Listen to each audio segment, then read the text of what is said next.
श्री सीताराम। शिखावस्थी के चैनल में आप सभी का स्वागत है। मैं हूं शिखावस्थी।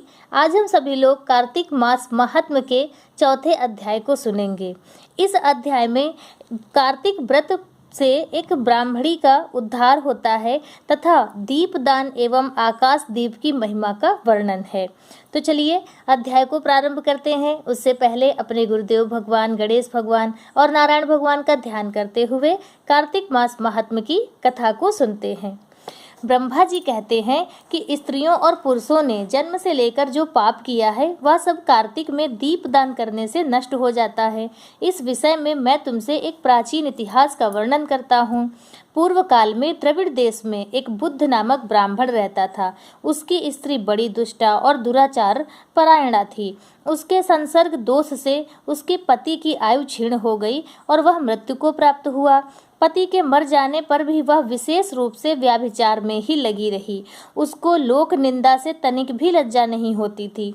उसके ना तो कोई पुत्र था और ना ही कोई भाई। वह सदा भिक्षा के अन्न का ही भोजन करती थी। अपने हाथ से बनाए हुए शुद्ध और स्वल्प अन्न को कभी नहीं खाती थी।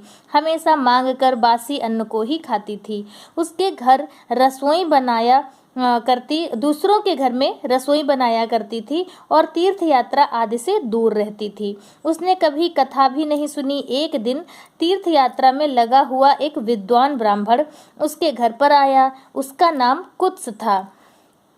उसको व्याभिचार में आसक्त देखकर उस ब्राह्मण श्रेष्ठ कुत्स ने कहा कि ओ मूढ़ नारी, तू मेरी बात को ध्यान से सुन। पृथ्वी आदि 5 भूतों से बने हुए और पीव एवं रक्त से भरे हुए इस शरीर को, जो केवल दुख का ही कारण है, तू क्यों पोसती है? अरे यह देह पानी के बुलबुले के समान है। एक दिन इसका नाश हो जाना निश्चित है। इस अनित्य शरीर को यदि तू नित्य मानती है तो अपने मन में बैठे हुए इस मोह को विचार पूर्वक त्याग दे।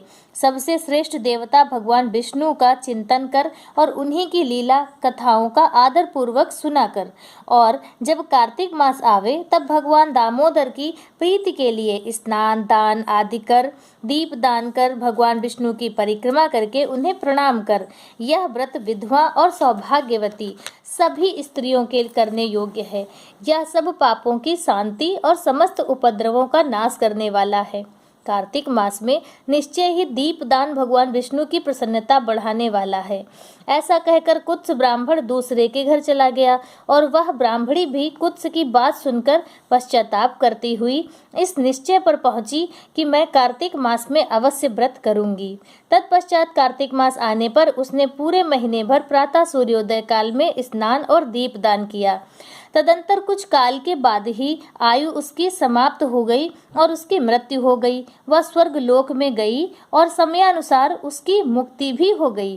कार्तिक के व्रत में तत्पर हो दीपदान आदि करने वाला जो इस दीपदान का इतिहास सुनता है वह मोक्ष को प्राप्त होता है। नारद जी से कहते हैं कि हे नारद, अब आकाश दीप का महात्म सुनो कि आकाश दीप जो दान किया जाता है, आकाश दीप दान, उसका महात्म। कार्तिक मास आने पर जो प्रातः स्नान में तत्पर हो आकाश दीप का दान करता है वह सब लोकों का स्वामी और सब संपत्तियों से संपन्न होकर इस लोक में सुख भोगता है और अंत में मोक्ष को प्राप्त होता है। इसलिए कार्तिक में स्नान दान आदि कर्म करते हुए भगवान विष्णु के मंदिर के कंगूरे पर 1 मास तक अवश्य दीपदान करना चाहिए। महाराज सुनंद ने चंद्र शर्मा ब्राह्मण के बताए अनुसार 1 मास तक विधि पूर्वक व्रत किया। वे कार्तिक में प्रतिदिन प्रातःकाल स्नान करके पवित्र होते और कोमल तुलसी दलों से भगवान विष्णु की पूजा करके रात में उनके लिए आकाश दीप देते थे। दीप देने के समय वे इस मंत्र का उच्चारण करते थे। दामोदराय विश्वाय विश्वरूप धराय च नमस्कृत्वा प्रदस्यामि व्योम दीपम हरिप्रियम। मैं सर्वस्वरूप एवं विश्वरूपधारी भगवान दामोदर को नमस्कार करके यह आकाश दीप देता हूँ जो भगवान को परम प्रिय है। देवेश्वर, इस व्रत से आप में मेरी भक्ति बढ़े, इस भाव से प्रार्थना करके राजा सुनंद दीपदान करते थे। ब्रह्म मुहूर्त में उठकर वे पुनः आकाश दीप देते थे। उनका प्रातःकाल स्नान और भगवान विष्णु की पूजा का क्रम नियम पूर्वक चलता रहा।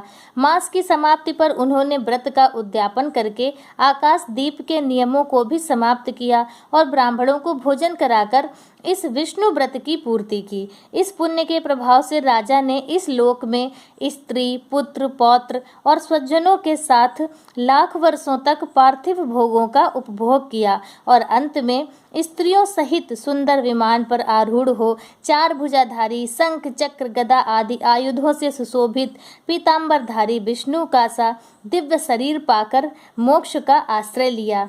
वे विष्णु लोक में भगवान विष्णु के ही समान सुखपूर्वक रहने लगे। अतः कार्तिक मास में दुर्लभ मनुष्य जन्म को पाकर भगवान विष्णु को प्रिय लगने वाले आकाश दीप का विधि पूर्वक दान देना चाहिए। जो संसार में भगवान विष्णु की प्रसन्नता के लिए आकाश दीप देते हैं, वे कभी अत्यंत क्रूर मुख वाले यमराज का दर्शन तक नहीं करते। एकादशी से, तुला राशि के सूर्य से अथवा पूर्णमासी से लक्ष्मी सहित भगवान विष्णु की प्रसन्नता के लिए आकाश दीप प्रारंभ करना चाहिए।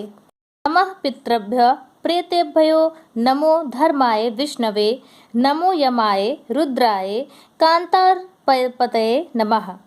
पितरों को नमस्कार है, प्रेतों को नमस्कार है, धर्म स्वरूप विष्णु को नमस्कार है, यमराज को नमस्कार है तथा दुर्गम पक्ष में रक्षा करने वाले भगवान रुद्र को नमस्कार है। इस मंत्र से जो मनुष्य पितरों के लिए आकाश में दीप दान करते हैं, उनके वे पितर नरक में भी हो तब भी वह उत्तम गति को प्राप्त होते हैं। जो देवालय में, नदी के किनारे, सड़क पर तथा नींद लेने के स्थान में दीप देता है, उसे सर्वतोमुखी लक्ष्मी प्राप्त होती है। जो ब्राह्मण या अन्य जाति के मंदिर में दीपक जलाता है, वह विष्णु लोक में प्रतिष्ठित होता है। जो कीट और कांटों से भरी हुई दुर्गम एवं ऊंची नीची भूमि पर दीप दान करता है, वह नरक में नहीं पड़ता है। पूर्व काल में राजा धर्मनंदन ने आकाश दीप दान के प्रभाव से श्रेष्ठ विमान पर आरूढ़ हो विष्णु लोक को प्रस्थान किया। जो कार्तिक मास में हरि प्रबोधिनी एकादशी को भगवान विष्णु के आगे कपूर का दीपक जलाता है, उसके कुल में उत्पन्न हुए सभी मनुष्य भगवान विष्णु के प्रिय भक्त होते हैं और अंत में मोक्ष को प्राप्त करते हैं।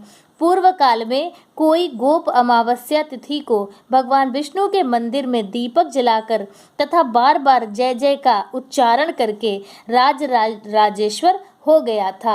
इस प्रकार से आज का अध्याय पूर्ण हुआ। बोलिए श्री हरि नारायण भगवान की जय।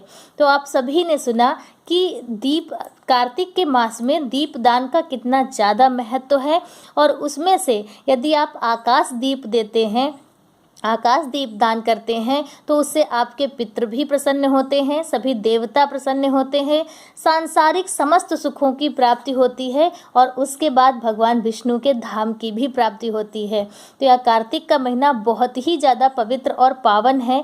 इस महीने में जितना जिससे हो सके पुण्य कर्म करते रहिए। सूर्योदय से पहले स्नान कीजिए और दीपदान खूब भर भर के कीजिए। आज की कथा बस इतनी ही। आगे की कथा आगे के अध्याय में सुनेंगे। मिलते हैं दूसरे वीडियो में। श्री सीताराम।